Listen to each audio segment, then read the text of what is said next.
και μνημοσύνην.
Discurso Literário, por Dominique Manguenot.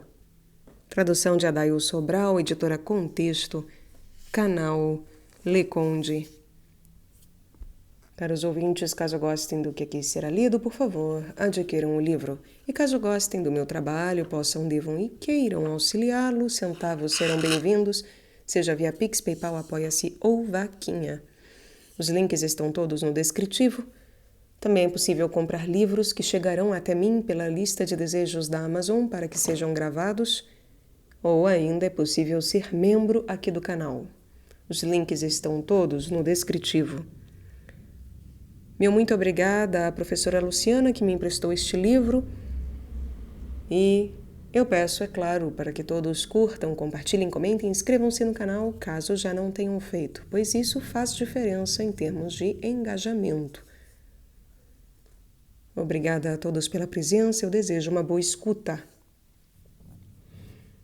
Discursos constituintes. O discurso literário como discurso constituinte. Tornar compacto um conjunto de textos literários é, como vimos, característico de uma estética romântica em que a literatura aspira a um estatuto de exceção.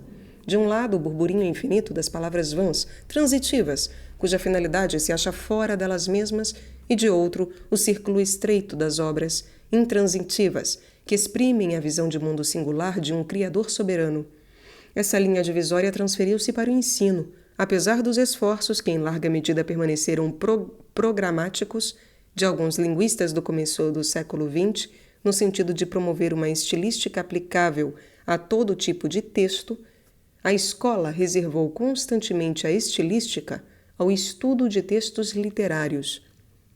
Para os comentadores, a obra literária se sobrepõe sem dificuldades aos textos profanos. O artigo de jornal, as conversações, os documentos administrativos, etc. Mas a situação torna-se rapidamente mais delicada quando se consideram outros tipos de enunciados, os textos filosóficos ou religiosos, por exemplo. Ocasionalmente, as antologias de literatura não hesitam, por outro lado, em lhes reservar um lugar.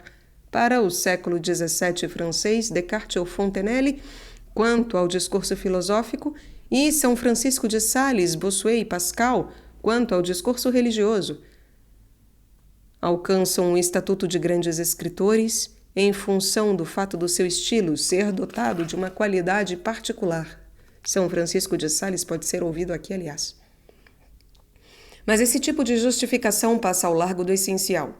Sem dúvida, Descartes ou Francisco de Sales escrevem bem, mas eles o fazem em virtude de uma necessidade filosófica ou religiosa historicamente definida, não porque houvesse neles algum suplemento da qualidade literária que os fizesse superar sua prosaica condição de filósofo ou de autor religioso, respectivamente. Em oposição a esse empreendimento, parece-nos bem mais produtivo apreender o fundo comum com relação ao qual se distingue discurso literário, filosófico e religioso, do que destacar no corpus religioso ou filosófico alguns textos julgados dignos da literatura. Devemos, com efeito, furtar-nos à alternativa ruinosa imposta pela doxa romântica, ou manter a literatura em sua autarquia, ou dissolvê-la no oceano sem limites dos enunciados ordinários. Mais do que ater-se a um recorte elementar entre discurso literário e discurso não literário, uma análise consequente do discurso literário deve fundar-se em conceitos e métodos de que parcela ponderável é válida para outros tipos de discurso. No sentido que lhe atribuímos, o discurso literário não é isolado, ainda que tenha sua especificidade. Ele participa de um plano determinado da produção verbal, o dos discursos constituintes, categoria que permite melhor apreender as relações entre literatura e filosofia, literatura e religião, literatura e mito, literatura e ciência. A expressão discurso constituinte designa fundamentalmente os discursos que se propõem como discursos de origem, validados por uma cena de enunciação que autoriza a si mesma. Levar em conta as relações entre os vários discursos constituintes e entre discursos constituintes e discursos não constituintes pode parecer uma custosa digressão, mas esse agir aumenta de maneira ponderável a inteligibilidade do fato literário. A questão da autoridade da fala vai com efeito bem além da literatura, que não é o único tipo de discurso que se funda no estatuto, por assim dizer, xamânico, de uma fonte enunciativa que participa ao mesmo tempo do mundo comum e de forças que excedem o mundo dos homens. A categoria discurso constituinte não é um campo de estudo seguro de suas fronteiras, mas um programa de pesquisas que permite identificar certo número de invariantes, bem como postular umas quantas questões inéditas. Quando se trabalha dessa maneira com discursos, à primeira vista tão distintos entre si, como são o discurso religioso, o científico, o filosófico, o literário, etc., e se tem a impressão de que inúmeras categorias de análise são facilmente transferíveis de um para o outro, chega-se naturalmente à hipótese de que há um domínio específico do seio da produção verbal de uma sociedade, tipos de discurso que têm em comum algumas propriedades relativas às suas condições de emergência, de funcionamento e de circulação. Agrupar discursos como literário, religioso, científico, filosófico implica uma dada função, fundar e não ser fundado por outro discurso. Certo recorte das situações de comunicação de uma sociedade. Há lugares e gêneros vinculados a esses discursos constituintes. E certo número de invariantes enunciativas. Trata-se, por conseguinte, de uma categoria discursiva propriamente dita. Os discursos constituintes têm a seu cargo o que se poderia denominar o archeion de uma coletividade. Esse termo grego, étimo, do termo latino archivum, apresenta uma interessante polissemia para a nossa perspectiva, ligado a arche, fonte, princípio, e a partir disso, mandamento, poder. O archeion é a sede da autoridade. Um palácio, por exemplo, um corpo de magistrados, mas igualmente os arquivos públicos. Ele associa dessa maneira intimamente o trabalho de fundação no e pelo discurso, a determinação de um lugar vinculado com um corpo de locutores consagrados e uma elaboração da memória. Os discursos constituintes são discursos que conferem sentido aos atos da coletividade, sendo em verdade os garantes de múltiplos gêneros do discurso. O jornalista, às voltas de um debate social, vai recorrer assim à autoridade do sábio, do teólogo, do escritor ou do filósofo, mas o contrário não acontece. Esses discursos são, portanto, dotados de um estatuto singular, zonas de fala, entre outras, e falas que se pretendem superiores a todas as outras. Discursos limite, situados num limite e que se ocupam do limite. Eles devem gerir, em termos textuais, os paradoxos que seu estatuto implica. Com eles, são formuladas em toda a sua acuidade as questões relativas ao carisma, à encarnação, à delegação do absoluto. A fim de autorizar-se por si mesmos, eles devem se propor como ligados a uma fonte legitimadora. São a um só tempo autoconstituintes e heteroconstituintes, duas faces que se pressupõem mutuamente. Só um discurso que se constitui ao tematizar sua própria constituição pode desempenhar um papel constituinte com relação a outros discursos. Esses discursos têm o perigoso privilégio de legitimar-se ao refletir em seu funcionamento mesmo a sua própria constituição. A pretensão associada a seu estatuto advém da posição limite que ocupam no interdiscurso. Não há acima deles nenhum outro discurso, e eles se autorizam apenas a partir de si mesmos. Isso não significa que a multiplicidade de outras variedades discursivas, a conversação, a imprensa, os documentos administrativos, etc., não haja sobre eles. Bem ao contrário, há uma contínua interação entre discursos constituintes e discursos não constituintes, assim como entre os discursos constituintes entre si. É, porém, da natureza destes últimos negar essa interação ou pretender submetê-la a seus princípios. Podemos apreender essa Constituição a partir de duas dimensões indissociáveis. A Constituição como ação de estabelecer legalmente, como processo mediante o qual o discurso se instaura, regrando sua própria emergência no interdiscurso, os modos de organização, de coesão discursiva, a Constituição no sentido da estruturação de elementos que compõem uma totalidade textual. Na medida em que tenha como base uma análise do discurso, uma análise da constituência dos discursos constituintes deve concentrar-se em mostrar o vínculo inextricável entre o intradiscurso e o extradiscurso, a imbricação entre a organização textual e uma atividade enunciativa. Sua enunciação se instaura como dispositivo de legitimação do seu próprio espaço, incluindo seu aspecto institucional. Ela articula o engendramento de um texto e uma maneira de inscrever-se num universo social. Seguindo a lógica da instituição discursiva, recusamo-nos assim a dissociar as operações enunciativas por meio das quais se institui o discurso, que constrói dessa maneira a legitimidade do seu posicionamento, do modo de organização institucional que esse discurso a um só tempo pressupõe e estrutura. Evocamos aqui tão somente os discursos constituintes do nosso tipo de sociedade, aqueles advindos em seus aspectos essenciais do mundo grego. Os discursos constituintes são múltiplos e estão em concorrência, embora cada um deles possa ter, num dado momento, a pretensão de ser o detentor exclusivo do arqueion. Essa pluralidade é simultaneamente irredutível e constitutiva desses discursos, que se alimentam da sua irredutível multiplicidade, formando cada um deles unidade com a gestão dessa impossível coexistência. No Ocidente, a história da cultura se estrutura por meio desse trabalho de eliminação, de delimitação recíproca de discursos que devem negociar o arqueion. Outrora, o discurso filosófico e o discurso religioso lutaram para saber qual deles estava estabelecido de modo a atribuir um lugar a cada discurso. Essa pretensão foi contestada pelos defensores da superioridade do discurso científico, que se desenvolve afastando a todo instante a ameaça do religioso ou do filosófico. Cada discurso constituinte revela-se a um só tempo interno e externo aos outros, aos quais atravessa e pelos quais é atravessado.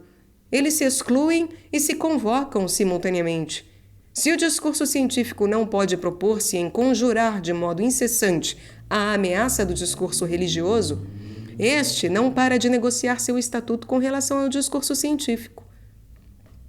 O caráter constituinte de um discurso confere a seus enunciados um estatuto particular. Mais que de texto e mesmo de obra, poderíamos falar aqui de inscrições, noção que desfaz toda a distinção empírica entre oral e gráfico. Inscrever não é forçosamente escrever. As literaturas orais são inscritas, como são numerosos enunciados míticos orais, mas essa inscrição segue caminhos que não são os de um código gráfico. Uma inscrição é por natureza exemplar, ela segue exemplos e dá o exemplo. Produzir uma inscrição não é tanto falar em seu nome, quanto sim seguir o rastro de um outro invisível, que associa os enunciadores modelo de seu próprio posicionamento e, para além disso, a presença da fonte que funda o discurso constituinte, a tradição, a verdade, a beleza. A inscrição é, assim, profundamente marcada pelo oxímoro de uma repetição constitutiva, a repetição de um enunciado que se situa numa rede repleta de outros enunciados, por filiação ou rejeição, e se abre a possibilidade de uma reatualização. Por sua maneira de situar-se num interdiscurso, uma inscrição apresenta-se ao mesmo tempo como citável. Essa noção de inscrição supõe, com efeito, uma referência à dimensão midiológica dos enunciados, para retomar uma expressão de Debré, as suas modalidades de suporte e de transporte. Logo, um posicionamento não se define apenas por conteúdos. Há uma relação essencial entre o caráter oral da epopeia, seus modos de organização textual, seus temas, etc. No tocante a isso, tal como a vários outros aspectos, trata-se de superar as imemoriais oposições da análise textual. Ação e representação, fundo e forma, texto e contexto, produção e recepção. Em vez de opor conteúdos e modos de transmissão, um interior do texto e um ambiente de práticas não verbais, é preciso elaborar um dispositivo em que a atividade enunciativa integre um modo de dizer, um modo de circulação de enunciados e um certo tipo de relacionamento entre os homens. As constituências literária e filosófica. A noção de discurso constituinte é de manejo delicado, pois de um lado supõe propriedades comuns aos discursos que dela advêm, e de outro, ela afirma que esses discursos são irredutivelmente diversos, que cada um deles assume a constituência de uma maneira específica. Dessa perspectiva, nada se opõe a que a literatura seja um discurso constituinte, mas isso pode causar surpresa, visto que, de maneira mais ou menos consciente, equiparamos constituinte e fundador. Ora, a literatura, ao menos em suas formas costumeiras, quando, por exemplo, ela não se toma por uma religião, não tem pretensão fundadora. Na realidade, não é porque não reflete sobre seu fundamento em termos de conceito ou de revelação divina que o discurso literário não participa da constituência. Consideremos, por exemplo, o primeiro verso da Odisseia, aquele que estabelece o contrato enunciativo que legitima tanto a narrativa como aquele que narra. Canta para mim, ó musa, o varão de 1000 recursos. O varão de 1000 recursos é evidentemente Ulisses, o herói da narrativa. Nesse verso inaugural, propõe-se a questão da autoridade do narrador, que se mostra não como responsável pela narração, mas como um enunciador que pede à musa que conte a história. Apesar disso, essa invocação faz parte do poema. Em outras palavras, aquele que fala aqui não é o poeta como indivíduo pertencente ao mundo e nem à musa, mas uma instância enunciadora, dificilmente concebível, em que o poeta deixa que a musa fale nele. Trata-se de uma forma de gerir o estatuto constituinte desse discurso. O enunciador situa-se num limite último, participa tanto do mundo humano como de forças transcendentes que a musa encarna. Uma maneira de gerir a constituência é apresentar a sua fala como vinda de um outro, para além da fala, a musa, sem, contudo, atribuí-la plenamente a esse outro. Podemos ir mais longe. O adjetivo atribuído a Ulisses, que tem 1000 tropos, polutropos, que tem 1000 tropos, ou seja, 1000 atalhos, 1000 recursos, pode ser aplicado também ao autor, que é, à sua maneira, um homem de 1000 tropos, de 1000 figuras de retórica. Por outro lado, os comentadores destacam com frequência nessa obra inúmeras interferências entre o herói da história, Ulisses, e o herói da narração, Homero. A narrativa é igualmente um trabalho de legitimação da sua própria cena de enunciação. Quanto à diferença entre discurso filosófico e discurso literário, Kossuth propôs uma distinção entre discursos autoconstituintes e discursos constituintes. Só o discurso filosófico seria, de fato, autoconstituinte, dado que se empenha em explicitar as condições de possibilidade de toda constituição discursiva, incluindo a sua própria. A obra literária, por sua vez, abre aspas, constrói as condições da sua própria legitimidade ao propor um universo de sentido e, de modo mais geral, ao oferecer categorias sensíveis para um mundo possível. Fecha aspas. Se seguirmos esse ponto de vista, a obra filosófica, ao contrário da literária, tende a absorver a sua enunciação em seu enunciado, isto é, seu conteúdo doutrinal, reservando-se, todavia, a possibilidade de reverter a sua doutrina em sua enunciação. Abre aspas.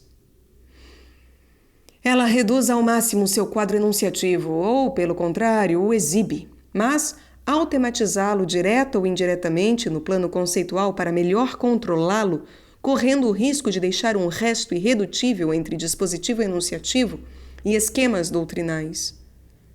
As filosofias oferecem uma representação no teatro do pensamento, Uma cenografia privilegiada mediante a qual a enunciação legitima o tipo de representação do mundo que ela instaura e se acha ela mesma legitimada por essa cenografia. Cena legitimadora que lhe permite representar o seu próprio modo de elaboração. Essa cenografia, que deseja apagar seu próprio cenário, só o consegue ao preço de uma suposta coincidência entre o seu script e sua escritura. Fecha aspas. Ao contrário dos filósofos como Descartes ou Spinoza, pensadores como Platão, Nietzsche ou Kierkegaard, que podem ser ouvidos aqui no canal, abre aspas, aceitam por a sua identidade de filósofo a prova do mimético, do poético, do romanesco. É então bem compreensível em que aspectos essas obras não são literárias, mas igualmente por onde elas se unem em segredo a seu próprio fantasma ficcional, a sua dupla narrativa romanesca ou dialógica, a porta secreta por onde a filosofia se comunica interiormente com a literatura. Fecha aspas. O discurso literário propriamente dito, por sua vez, busca absorver, abre aspas, no mais profundo de sua exposição, suas próprias estruturas teóricas, pronto a operar com elas obliquamente num nível estrutural ou a reescrevê-las ficticiamente como seu próprio conteúdo. Fecha aspas. É, pois, nas formas literárias que se tem de tornar manifesto o pensamento que a literatura produz. A intraduzibilidade de uma obra literária para outro plano de expressão ou para um metadiscurso estaria ligada ao fato de que, retomando os termos de Macheret, abre aspas, os textos literários são a sede de um pensamento que se enuncia sem atribuir a si mesmo as marcas de sua legitimidade, pois devolve sua exposição à sua encenação. Fecha aspas. Trata-se daquilo que Kossuth exprime da seguinte maneira, abre aspas, seria possível sustentar de modo um tanto forçado que, em literatura, a forma do conteúdo é a forma da expressão, o que equivale a dizer que um texto literário não passa de seu dizer, de seu modo de dizer. Inversamente, a forma da expressão de uma filosofia é sua forma do conteúdo, a qual, exigindo transposições determinadas para a ordem do discurso, atualiza-se na unicidade da sua estrutura de uma estrutura, ou então se reapresenta de acordo com configurações variáveis. Nesse caso, é o teste da traduzibilidade que tem caráter determinante, ainda que algumas filosofias vão ao limite e disfarcem a impossibilidade da transposição, imitando as características da literariedade, ou que, com efeito, toda tradução de um idioma filosófico para outro, de uma língua vernácula para outra, seja problemática. A literatura significa obliquamente a forma do conteúdo através do modo de constituição próprio, a figuração da forma expressiva. Fecha aspas. Apreender literatura e filosofia como discursos constituintes permite melhor apreender a diferença entre seus modos específicos de constituência. Distinguem-se desde a antiguidade um regime ficcional de um regime especulativo, mas suas fronteiras não param de oscilar. Na verdade, abre aspas, não há tipos de discursos puros, e sim combinações cujo grau de filosoficidade e de literariedade depende tanto da definição e da forma de identidade, elaboradas em função de quadros propostos de uma dada época e em função de reformulações, porque passam esses quadros no trabalho da escrita. Fecha aspas. O literário e o filosófico seriam então definidos como tais por uma acentuação distinta da constituência. O discurso filosófico tende a isolar a reflexividade especulativa ao expulsar a dimensão figurativa, que é apenas tolerada, e o discurso literário privilegia, abre aspas, a reflexividade ficcional a ponto de esta se apagar por inteiro por trás do mundo que ela mesma cria. Fecha aspas. O pertencimento comum ao conjunto dos discursos constituintes apresenta, assim, a vantagem de estabelecer pontos, zonas de interpenetração. Basta pensar nos ensaios poéticos de Nietzsche ou no teatro de Sartre, ou, inversamente, na filosofia produzida às margens de certa literatura, Proust. Logo, a questão do valor das obras é formulada de maneira distinta. Em vez de opor os critérios de hierarquização, estéticos na literatura, ético-epistemológicos na filosofia, devemos interrelacioná-los. Abre aspas.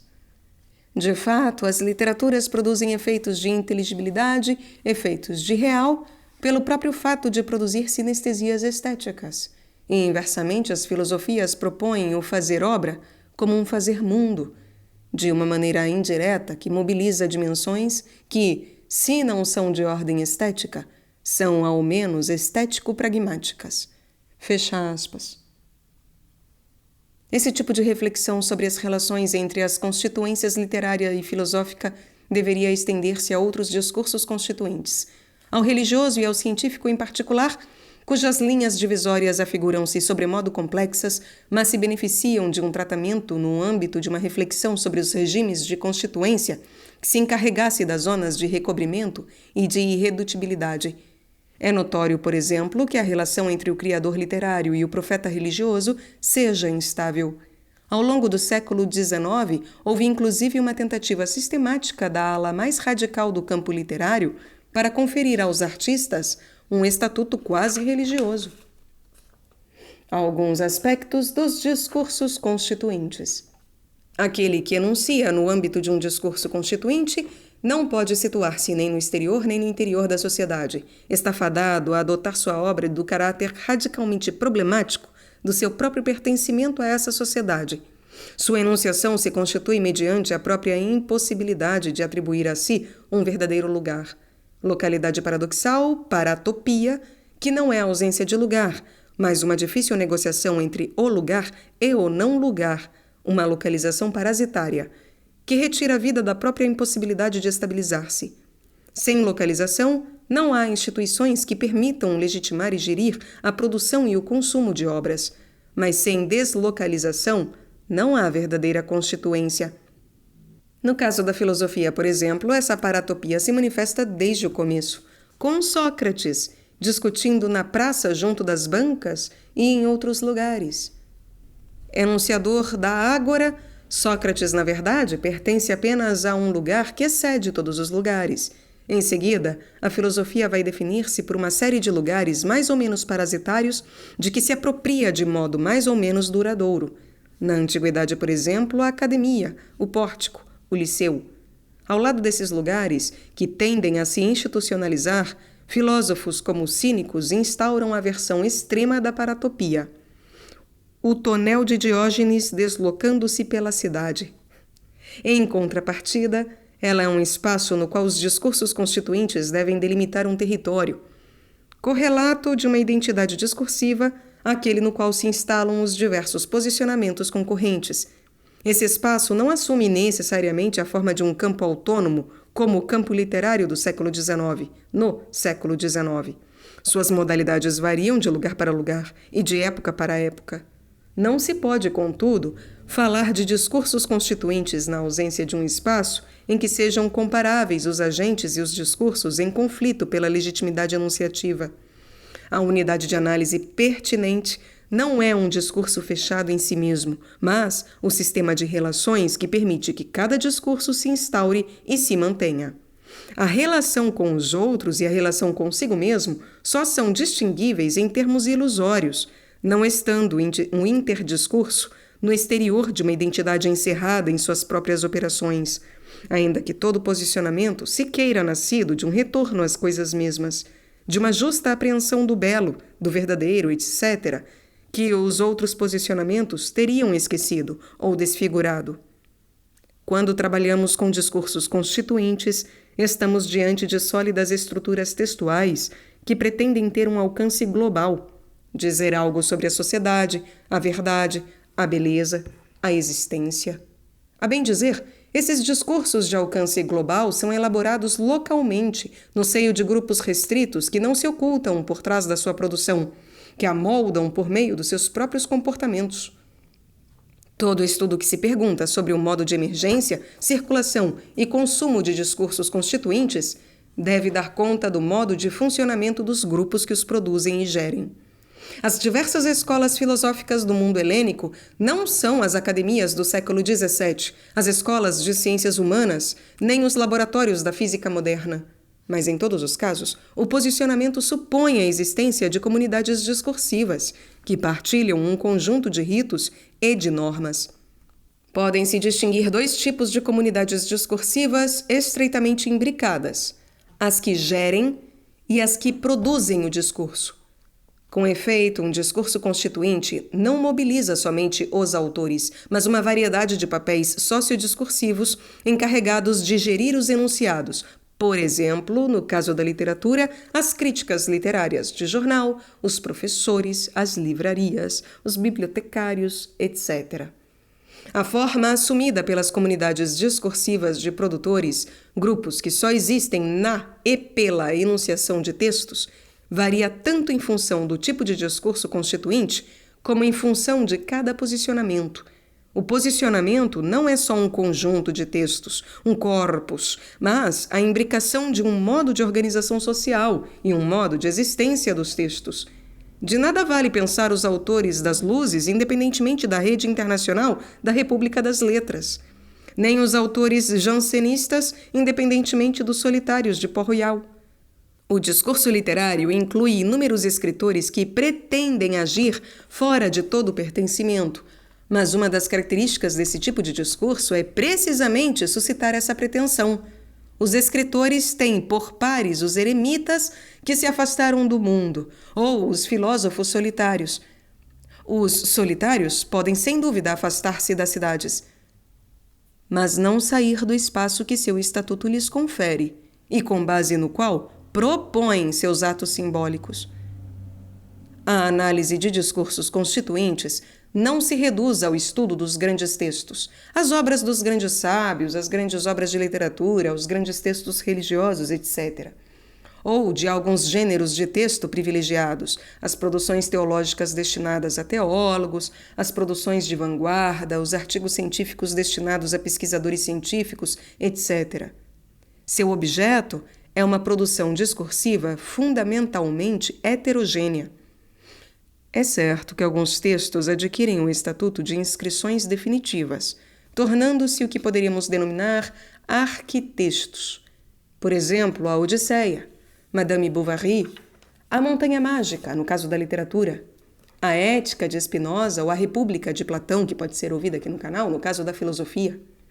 Os evangelhos ou os escritos de Santo Agostinho no cristianismo, que também podem ser ouvidos aqui. Na verdade, o estabelecimento desses arquitextos é objeto de um incessante debate entre os posicionamentos, buscando cada um deles impor os seus ou sua interpretação daqueles que são reconhecidos por todos como tais. Mas o discurso literário tenta em vão autorizar a si mesmo a partir de um patrimônio restrito de obras-primas, pois, na verdade, põe em interação uma grande diversidade de gêneros do discurso. As produções que se poderiam considerar fechadas, aquelas em que a comunidade de enunciadores tende a coincidir com a dos consumidores, são sempre acompanhadas de outros gêneros menos nobres que também são necessários ao funcionamento do arqueion. Instaura-se, com efeito, uma hierarquia entre os textos primeiros, que refletem sobre a questão do seu fundamento, e aqueles que os tomam por objeto para comentar, resumir, refutar, etc. Ao lado da grande literatura ou da grande filosofia, da alta teologia ou da ciência de base, há manuais para alunos em conclusão de curso, sermões dominicais e revistas de vulgarização científica. O fato de, na França contemporânea, a literatura ser objeto de manuais de ensino secundário não é uma casualidade exterior à sua essência, como se esta pudesse escapar a toda didaticidade. Se a Constituição é justo na medida em que a cena de enunciação que o texto traz legitima de uma maneira, em certo sentido, performativa, o direito à fala que ele pretende receber de alguma fonte, a musa, Deus. Existe, assim, uma circularidade constitutiva entre a representação que o dispositivo enunciativo deixa perceber da sua própria instauração e a validação retrospectiva que ele realiza de suas modalidades sociais de existência, um modo de divisão dos textos, uma distribuição da autoridade enunciativa, um tipo de exercício de poder reivindicado ou denunciado pelo gesto que instaura a obra.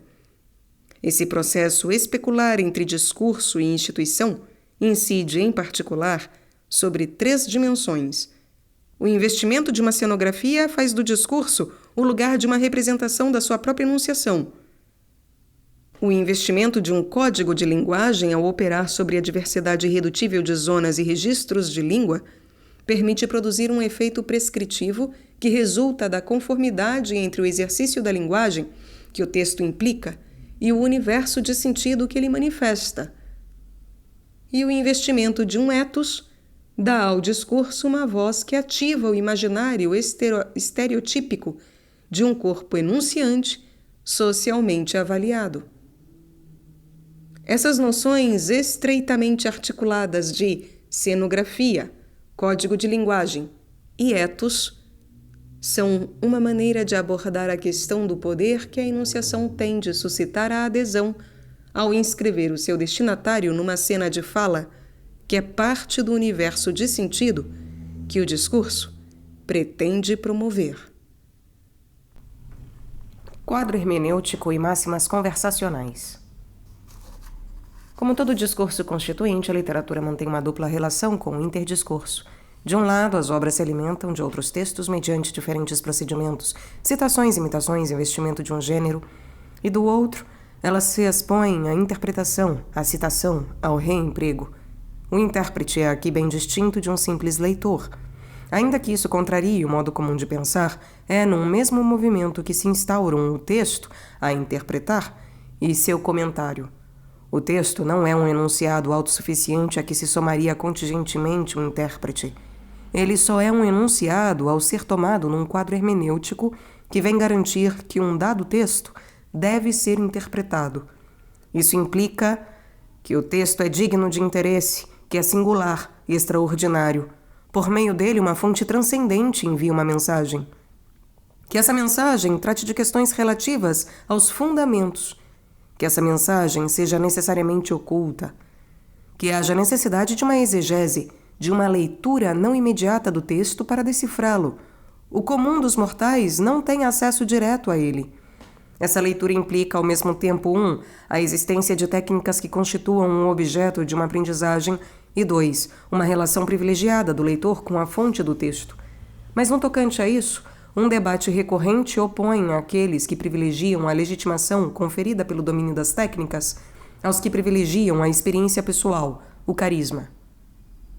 Todo texto inscrito nesse quadro hermenêutico é então objeto da prescrição de certo estatuto pragmático, um modo de existência no interdiscurso. É um monumento, sempre além da contingência dos intérpretes a que eles se dedicam, e envolve um esforço de restituição e preservação do seu significante em sua autenticidade. É imprescindível que esse texto seja considerado profundo para se poder e dever submetê-lo à interpretação. Mas é imprescindível que o texto seja submetido à interpretação para se poder dizer que ele é profundo. Um texto que deixar de ser objeto de interpretação cessará de ser enigmático, de revelar mensagens importantes para a coletividade. Inversamente, o aumento das interpretações pede sempre mais interpretações. Quanto mais interpretado é o texto, tanto mais enigmático ele é. Assim como uma língua não é, em si mesma, digna de literatura, mas só é língua se obras literárias a tiverem investido e ainda investem, uma obra só é digna de interpretação se for interpretada. Cada nova leitura torna mais complexo o labirinto de interpretações ao encerrar o texto um pouco mais em seu próprio labirinto. A presa se alimenta do caçador que se autoriza a tê-la por presa. De um lado, o intérprete deve aproximar-se ao máximo da fonte para ser legítimo e, por conseguinte, enfraquecer o grau em que o texto é enigmático. De outro, é preciso que esse texto seja sempre inacessível para dar valor à sua interpretação. Tem-se de levantar o véu, mas o próprio desvelamento deve mostrar que nenhum olhar está à altura daquilo que deve ser visto. A pluralidade irredutível das interpretações literárias tem desse modo suas raízes numa reserva constitutiva. Por mais que os intérpretes se esforcem, está estabelecido que eles não poderão esgotar a hermeneia. interpretação, a palavra essencial que a fonte reserva a quem sabe ler Shakespeare, Homero, Rabelais. Tal como na exegese religiosa, com que se assemelha em muitos pontos, uma tal hermeneia não advém de intenções comunicativas comuns. Não poderia ser remetida a uma consciência entendida em termos das normas que presidem o intercâmbio verbal. Pelo próprio fato de ser parte dos discursos constituintes, o texto não tem autor no sentido usual. O autor só o é ao ser o ministro de uma instância sem rosto. O primeiro verso da Odisseia, já evocado, o recorda. O enunciador da obra não é nem Homero nem a musa, mas uma voz que seria a porta-voz da sua própria palavra. A musa não passa de denominação historicamente contingente para uma exigência constante. É porque a posição de autor não pode ser verdadeiramente ocupada que o texto está fadado a interpretações. Trata-se de uma cisão que, ao despossuir o seu autor, ao mesmo tempo confere autoridade à obra e requer intérpretes para ela. Inscrita num quadro hermenêutico, a obra diz necessariamente algo distinto daquilo que diz. Nesses termos, toda clareza é enganosa. Mesmo textos que parecem extremamente transparentes exigem do destinatário que derive sentidos ocultos. A missão do verdadeiro intérprete é descobrir o ponto a partir do qual a clareza se obscurece. O texto permite que se aponte o enigma que se espera que encerre. Não pode assim haver textos defeituosos, mas apenas intérpretes deficientes. Quem se atreve a afirmar que Montaigne é desorganizado, Gongor é obscuro e Shakespeare loquaz, é imediatamente desqualificado.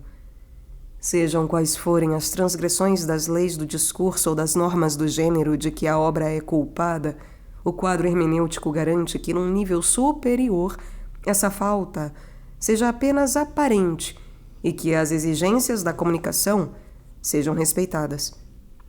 Cabe ao destinatário descobrir as interpretações de alcance mais amplo que o texto propõe ao bom entendedor.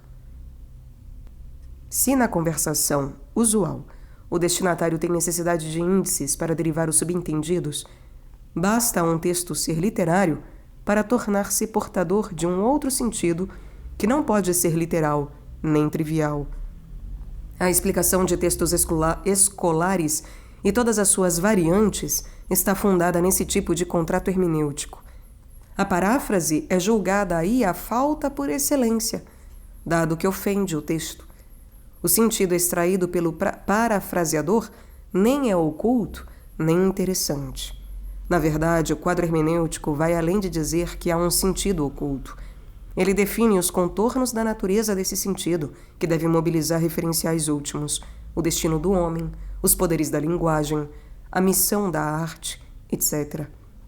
Existe quanto a isso uma tópica teoria dos lugares, consolidada pelo aparelho escolar, cujo domínio é indispensável para elaborar convenientemente explicações de texto, dissertações ou comentários nos jornais ou no rádio.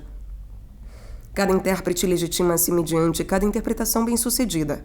Ao fazê-lo, ele relegitima o seu lugar e, ao mesmo tempo, relegitima a condição do texto comentado de membro do quadro hermenêutico e, para além disso, relegitima o próprio quadro hermenêutico.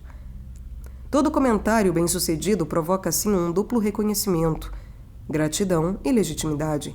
Reconhecimento do e com relação ao intérprete, que, por sua vez, reconhece por seu gesto o valor do quadro hermenêutico e sua dívida para com ele. Um professor ou crítico que propõe uma estimulante interpretação de Molière mostra pragmaticamente tanto que é competente como que o texto é enigmático, e, para além disso, que a literatura é de fato um discurso constituinte, associado a um quadro hermenêutico. Há aqui uma sustentação essencial entre instituição e sentido. Aquele que a instituição autoriza a comentar o texto efetua, através do próprio processo do comentário, a legitimação do quadro que funda esse mesmo comentário. Do quadro hermenêutico às regras conversacionais. Inscrito num quadro hermenêutico, um texto literário beneficia-se daquilo que se chamaria em pragmática hiperproteção. Ele pode tomar liberdades com as normas do discurso sem que isso arranhe o seu prestígio.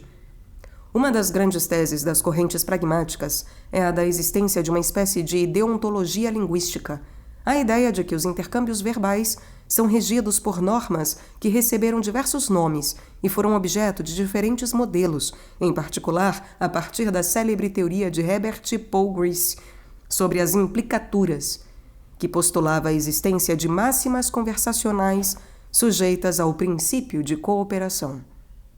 Essas máximas foram concebidas para analisar interações conversacionais, mas podemos explorá-las para as próprias obras, que são atos de enunciação, ainda que o autor de uma obra não converse com seu ouvinte ou leitor, e embora este não possa intervir no texto, já terminado quando de seu acesso.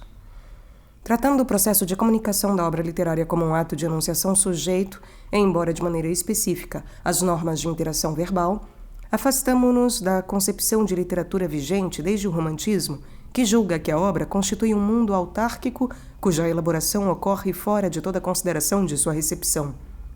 Na realidade, é preciso conjugar os dois extremos da cadeia.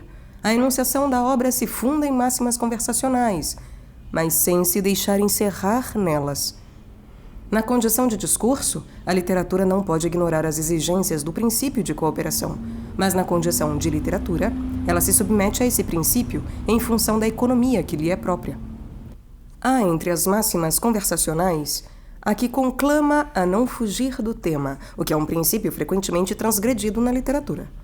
Conhece-se, por exemplo, o Abrir a Cortina do Dom Juan de Molière, em que Sganarelle se lança numa digressão sobre o tabaco que não deixa de confundir os comentadores. Que vem fazer aqui esse trecho não relacionado com o restante da peça? A estética que se impôs a partir do romantismo exclui precisamente a ideia de que isso seja um defeito. Admite-se que a obra verdadeira, e tratando-se de Molière, e mais particularmente de Dom Juan, quem ousaria dizer que não temos uma obra verdadeira, é orgânica, que ela constitui um mundo autônomo, coerente, que exprime a visão de mundo singular do seu criador. Como o recorda uma fórmula célebre de Baudelaire, o artista é o único legislador do seu universo. Se alguém percebe numa obra o que julga ser um defeito, por exemplo, um fragmento fora do assunto, isso se deve à sua ação de remeter erroneamente a obra a normas que não as que esta estabeleceu para si, no caso, as normas dos intercâmbios verdadeiros comuns. Compreende-se que essa passagem de Dom Juan, colocada em posição tão estratégica, tenha sido percebida como um desafio a enfrentar, e não faltam intérpretes voltados para demonstrar que a peça, ao relevar um quadro hermenêutico, em nada transgride as normas da comunicação, mas bem ao contrário, as respeita num nível superior. A intervenção mais brilhante nesse sentido é sem dúvida a de Michel Serres, que, num artigo publicado em 1967, tenta mostrar que a digressão de Sganarelle, longe de prejudicar a unidade da obra, oferece sua chave. A peça se estruturaria mediante a transgressão das regras do intercâmbio, e Sganarelle, discípulo antecipado de Marcel Mauss e de Lévi-Strauss, diria a regra do jogo por meio da conversa sobre o tabaco. Esse trecho inicial seria então um modelo reduzido da peça. Ele contém tudo: o plano, a regra, a ameaça, o fim. Resta fazer variações na estrutura da troca de palavras que se pode ler na passagem sobre o tabaco.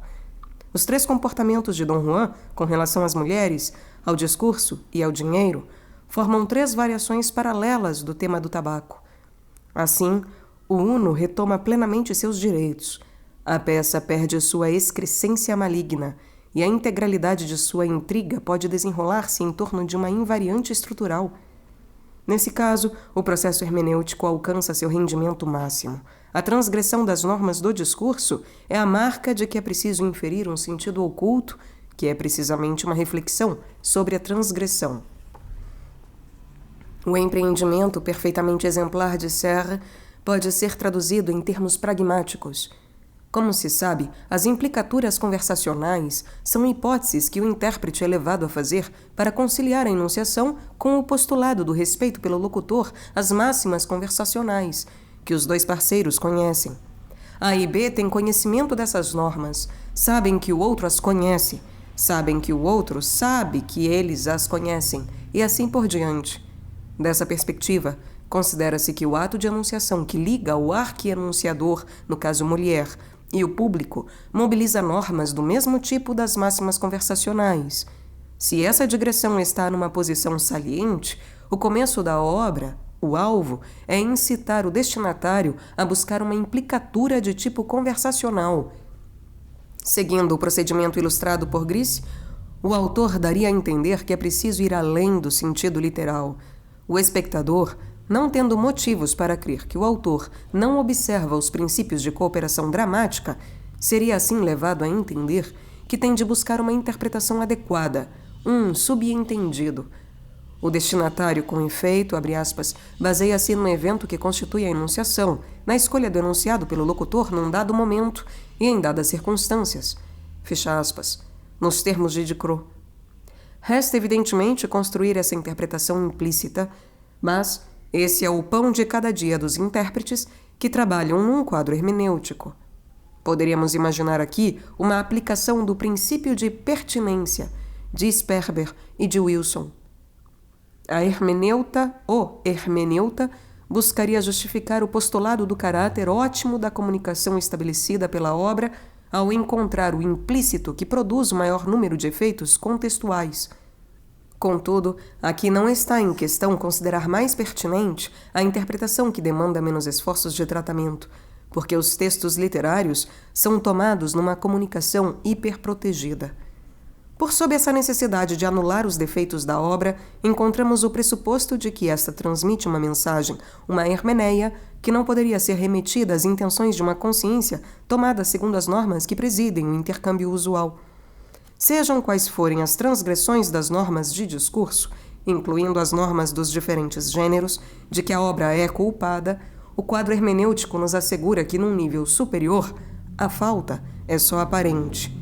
O escritor que transgride com sua obra uma norma do discurso sabe que o destinatário vai normalmente recorrer a um mecanismo interpretativo comparável ao do subentendido para conciliar essa transgressão com o respeito presumido às normas.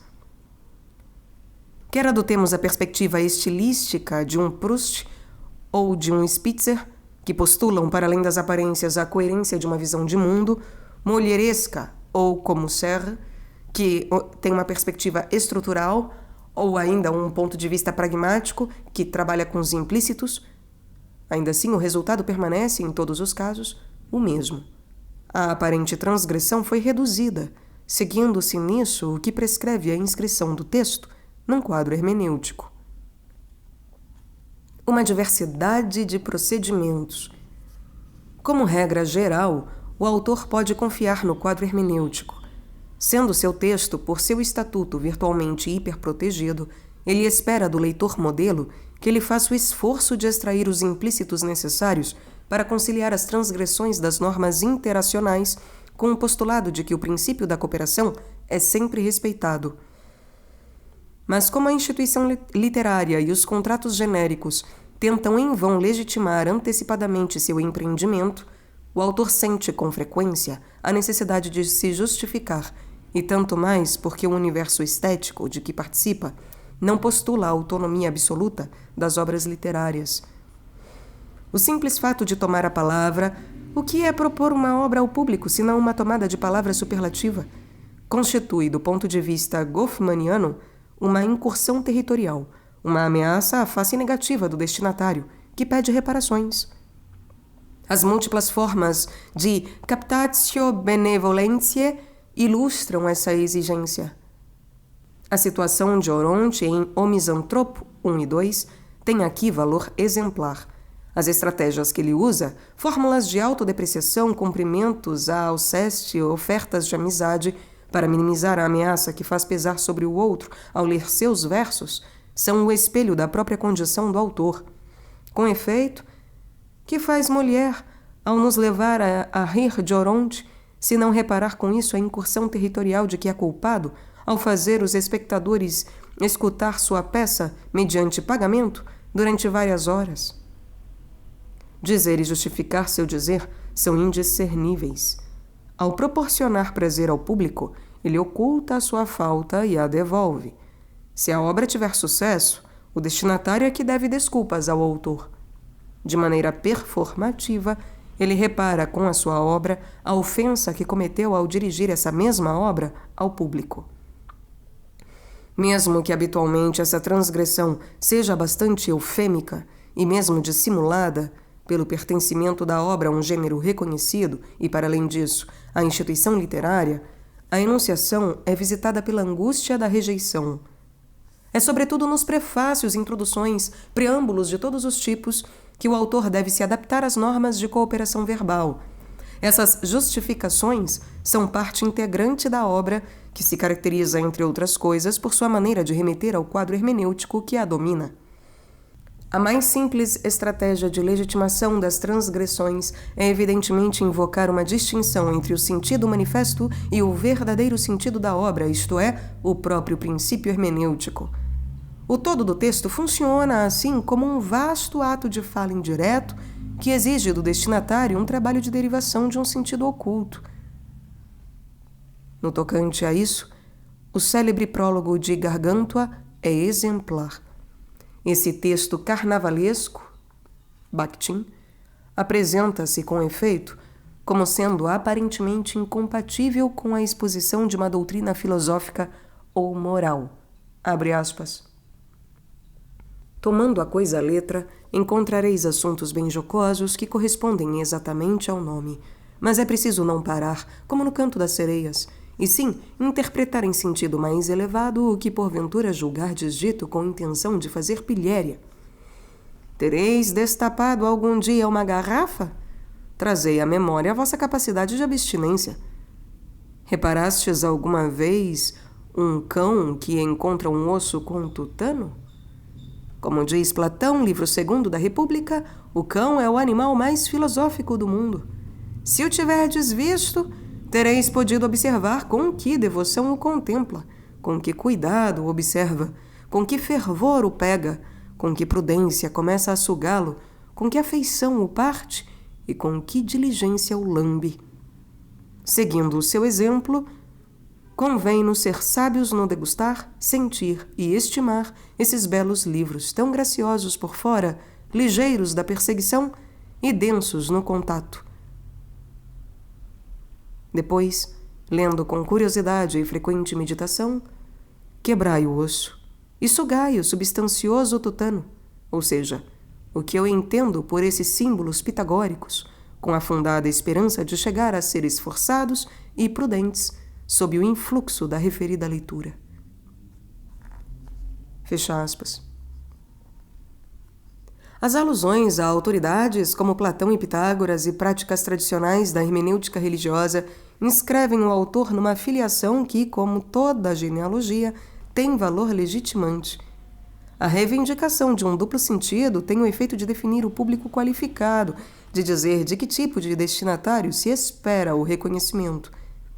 O texto pode assim operar em dois planos ao mesmo tempo, ao reativar o topos humanista, instruir ao divertir, reconciliar os dois componentes do homem, natureza e espírito, corpo e alma. Por meio disso, a obra legitima-se como obra total que se liga à própria origem da filosofia, a pessoa de Sócrates. Tal como este último, a obra é comparada às garrafinhas de aparência grotesca, mas de conteúdo salutar. Embora no começo esse livro corresse o risco de ser desqualificado por sua vacuidade intelectual, ei-lo duplamente dotado de sentido, com um sentido oculto tanto mais rico que sua extração é deixada à responsabilidade do leitor competente. Os ensaios de Montaigne, por sua vez, pecam por não se apresentar como uma obra estruturada, por parecerem fazer pouco caso das legítimas exigências do leitor. Por meio da invocação, no próprio texto, de autoridades prestigiosas, cuja inscrição num quadro hermenêutico é indiscutível, o autor transforma sua aparente transgressão em submissão a uma norma superior. Abre aspas. Passei os olhos por alguns diálogos de Platão que podem ser ouvidos aqui no canal, marcados por uma fantástica variedade. A primeira parte trata do amor, e todo o resto, da retórica. Eles não temem essas variações e têm uma maravilhosa graça enquanto se deixam levar assim pelo vento ou o parecer que o são. Os títulos de meus capítulos nem sempre descrevem o assunto. Muitas vezes, eles simplesmente o denotam com alguma marca, como estes outros títulos. Andria, o eunuco, ou estes, Sila, Cícero, Torquato. Adoro o avançar poético aos saltos e pulos. Trata-se, como diz Platão, de uma arte leve, fugidia, demoníaca. Fecha aspas. De modo geral, as normas, como foi dito, são relativas aos gêneros do discurso. Assim, uma digressão não pode ser avaliada sem que se levem em conta os gêneros de texto. Se o exórdio de Dom Juan suscitou reticências, é por se tratar de cena de abertura, que no teatro clássico tem uma função bem definida, dificilmente compatível com uma digressão. Em contrapartida, o romance picaresco pode interromper a todo momento o relato das aventuras do herói principal, Gil Blas, por exemplo, para pôr como relatos encaixados as aventuras das pessoas encontradas pelo caminho. Essa liberdade está ligada ao fato de que esse gênero de relatos não é realmente orientado para um fim motivado, mas constitui, sobretudo, uma acumulação de episódios reversíveis. Isso ocorreria de modo totalmente diverso num romance de suspense tradicional, se justamente antes do desenrolar o relato partisse em outra direção. Se se concorda em chamar de redução hermenêutica a anulação de uma transgressão pela derivação de um implícito fundado no quadro hermenêutico, podem-se distinguir as reduções que são ditas e as que são implicadas pragmaticamente. As reduções implicadas pragmaticamente são as desencadeadas pelo simples fato de que o texto se vincula a um quadro hermenêutico. Nesse caso, as transgressões não são acompanhadas de enunciados cuja função consiste em garantir o pertencimento a esse quadro. É o que acontece com a digressão de Sganarelle acerca do tabaco. Em contrapartida, quando se encontram nos textos comentários que têm por função assegurar que a transgressão está a serviço de um sentido mais elevado, em conformidade com o quadro hermenêutico, a redução é dita. É o que se passa, como acabamos de ver, no Gargantua, de Rabelais. Mas essa distinção suscita muitos problemas. Em primeiro lugar, porque o grau de explicitação da redução é muito variável. Em seguida, e sobretudo, em razão de princípios relativos à própria natureza dos discursos constituintes. De certa maneira, é o conjunto da própria obra que procede a uma redução hermenêutica. Ela cria um universo que legitima progressivamente as aparentes transgressões que a tornaram possível. Nesse tipo de discurso, dizer e mostrar seu direito de dizer o que se diz, tal como se diz, são as duas faces indissociáveis. Nessas condições, os múltiplos comentários graças aos quais o autor situa a sua obra com relação às normas do discurso são tão somente a manifestação de superfície de algo constitutivo. Veremos isso com mais clareza quando refletirmos sobre a cenografia das obras. Além disso, longe de constituir uma interpretação definitiva do texto, essas passagens de redução dita, são elas mesmas fragmentos da obra.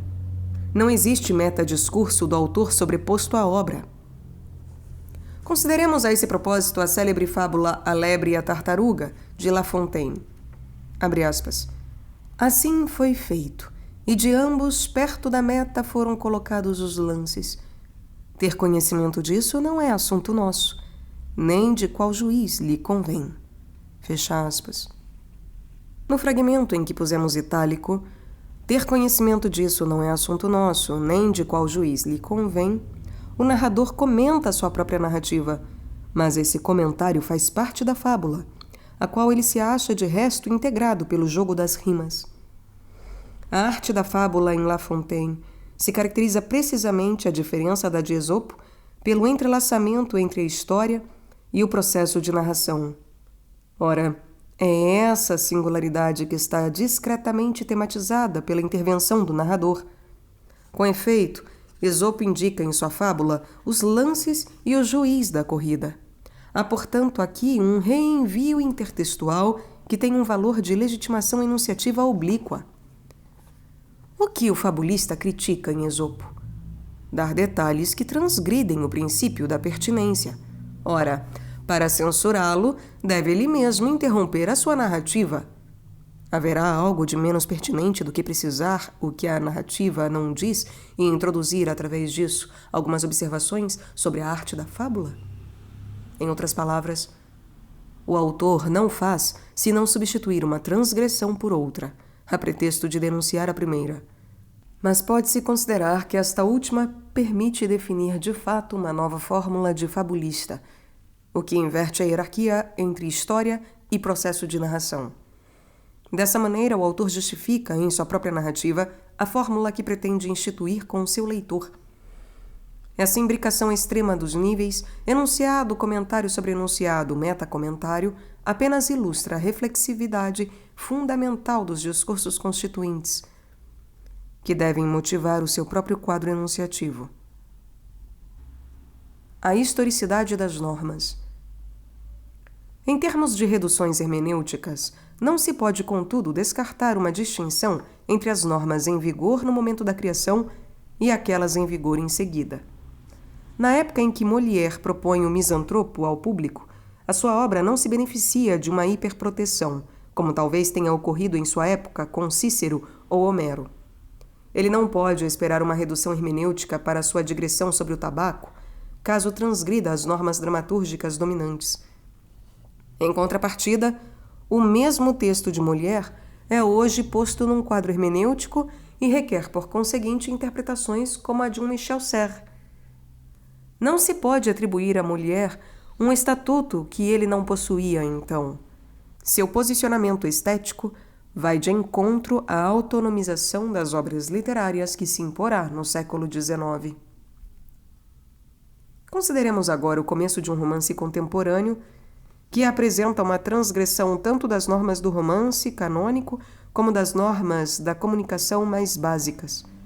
Esse livro se inscreve plenamente na configuração aberta pelo romantismo, de acordo com o qual a obra tem o direito de propor suas transgressões sem se justificar explicitamente, ao menos nas obras propriamente ditas, porque o Nouveau Roman, como se sabe, é inseparável de uma torrente de comentários teóricos pelos criadores que dizem praticá-lo. Operando com a reflexividade, organizando intrigas problemáticas, as obras dessa corrente exigem constantemente do leitor um trabalho de redução hermenêutica. Eis o trecho inicial.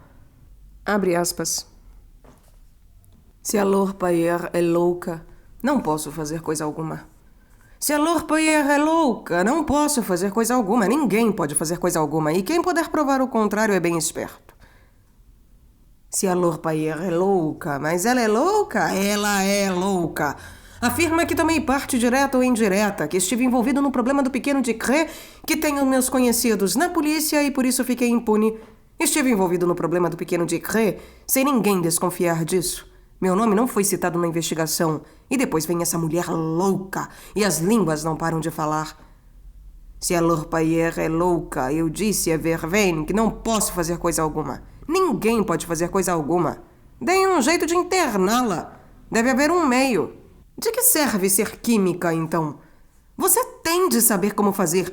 Tem de conhecer alguém, alguma autoridade. Vamos lá. Tem de conhecer a pessoa certa. E depois, tudo caminha sozinho. Mexer os pauzinhos é a expressão. Ele me diz que não tem poder para isso. E por outro lado, não tem a mínima ideia de como. Ele só conhece mesmo a família, que ouviu um dia que para esse tipo de coisa... Mas a família está longe. Como você espera? Uma irmã na Argentina, todo o resto morto e enterrado. Eu dizia, vamos pensar, não é possível. Fecha aspas. Esse texto traz uma pontuação completamente estranha que está longe de facilitar a compreensão. Essa relativa obscuridade aumenta quando o examinamos mais detidamente. O si da abertura, si Lorpayer, por exemplo, esse se, é radical equívoco. Não se sabe se tem valor hipotético ou de retomada, se é verdade que. A incerteza, por outro lado, é geral. Incerteza com respeito à própria cena genérica, teatral ou romanesca? Incerteza com respeito à situação de que surge semelhante fala. É um monólogo interior? Um solilóquio? Uma fala dirigida a alguém? E nesse último caso, a que tipo de destinatário? Incerteza com respeito ao estatuto modal dessa fala. Os 4 primeiros parágrafos são discursos relatados ou é o discurso relatado que foi incluído no monólogo? Incerteza entre a loucura e a sanidade do locutor, ele denuncia a loucura de L'Orpailleur, mas essa mesma denúncia apresenta índices linguísticos, particularmente repetições e contradições, que permitem pensar que o locutor tem algum problema patológico, sem falar da temática do assassinato de uma criança, que a doxa atribui a perversos. Se o leitor de Le Libérat não fecha esse romance, isso se deve ao fato de ele postular a validade do quadro hermenêutico, de ele presumir que partilha com o autor de um saber mútuo sobre a natureza do discurso literário e, por conseguinte, aceita a necessidade de realizar reduções hermenêuticas. Claro, deve ele dizer a si mesmo que o autor transgride, mas é de esperar que, noutro nível, respeita as máximas e transmita uma hermeneia. Os implícitos construídos por redução hermenêutica vão se orientar para um certo registro, ligado ao próprio estatuto dos discursos constituintes. Espera-se do leitor que presuma tratar-se de interpretações que envolvem a busca de um sentido último da existência ou de uma tomada de posição estética, um processo favorecido pelo reconhecimento de uma certa doxa sobre a literatura contemporânea e ou sobre a obra de Pinget. O autor pode, por exemplo, inferir dessas transgressões que a realidade é fundamentalmente incerta, que nenhuma narrativa pode anular a incoerência do mundo, que o homem não domina a sua linguagem, que nunca se sabe a quem é dirigida de fato a palavra, etc. E, por outro lado, é característico da literatura contemporânea, tanto quanto da arte contemporânea como um todo, que um comentário sábio se sobreponha ao seu consumo. Entre os leitores menos hábeis, essa doxa desencadeia um processo circular. A leitura exige a construção de implícitos, que, longe de serem inferidos da leitura de uma obra singular, estão, na verdade, já presentes na memória do leitor, cabendo-lhe apenas ativá-los. Pode-se falar, nesse caso, de interpretação puramente ilustrativa. Uma marca que tem nesse trecho grandes chances de desencadear no leitor uma interpretação, um termo de sentido simbólico, é o primeiro nome próprio, L'Orpailleur. O onomástico literário é tradicionalmente uma zona privilegiada de pesquisas hermenêuticas. Esse processo pode fazer uso de várias marcas. A ambiguidade masculino-feminino permitida pelo acréscimo do lá, considerado popular, e a elisão do artigo definido, o significado de orpailleur, garimpeiro, que desemboca precisamente na busca de ouro, por um efeito de ampliação abissal da própria busca hermenêutica. Quando do aparecimento de alguma outra marca, cada uma dessas duas pistas interpretativas pode ser ativada.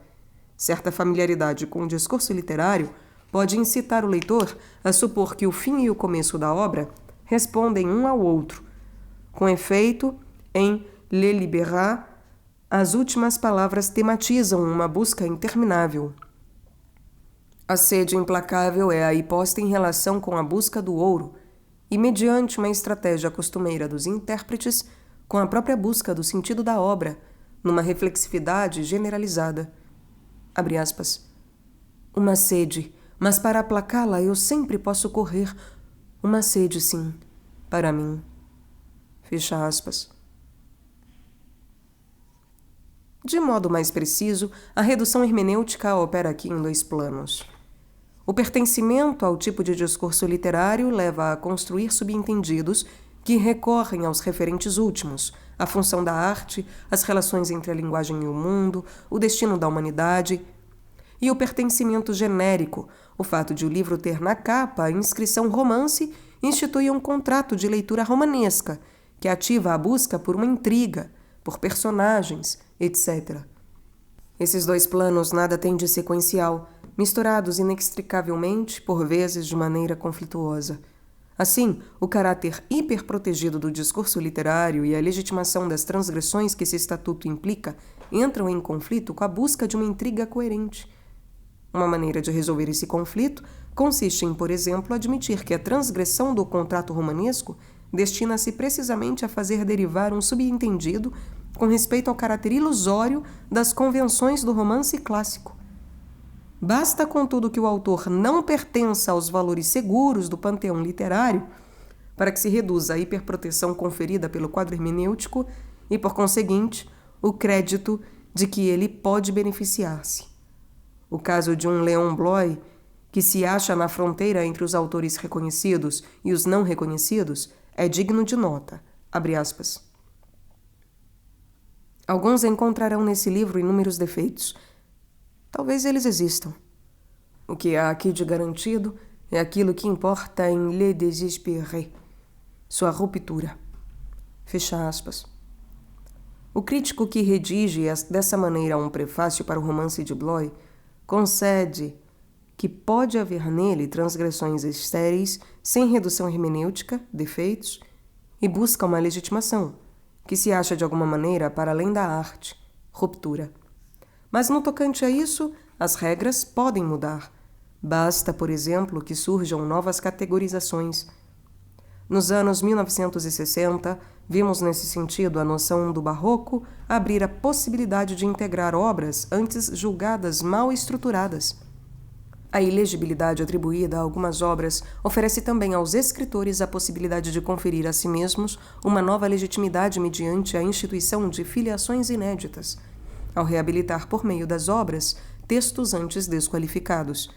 Assim fizeram os surrealistas, com os cantos de Maldoror. A história da literatura oferece o espetáculo de um trabalho ininterrupto de legitimação de texto antes considerados defeituosos ou, inversamente, de deslegitimação de textos até um dado momento consagrados. A produção literária atua com efeito na fronteira entre as obras de arquivo e as obras em formação. As obras que se formam têm, de modo geral, necessidade de reavaliar certas obras de arquivo, isto é, de decretar que são dignas de um quadro hermenêutico e não apenas de uma leitura filológica para legitimar a si mesmas. Seja como for, há contradição entre o reconhecimento de transgressões, repetições, obscuridades, digressões e a tendência dos analistas a tudo legitimar numa obra, caso ela se inscreva plenamente num quadro hermenêutico. A introdução de um princípio de unicidade em âmbitos nos quais as aparências parecem heterogêneas é a inclinação natural de todo esforço de conhecimento. A eliminar as transgressões, o analista mostra sua engenhosidade, um pouco como os filósofos, que descrevem teodiceias para integrar o mal em alguma economia superior da criação divina.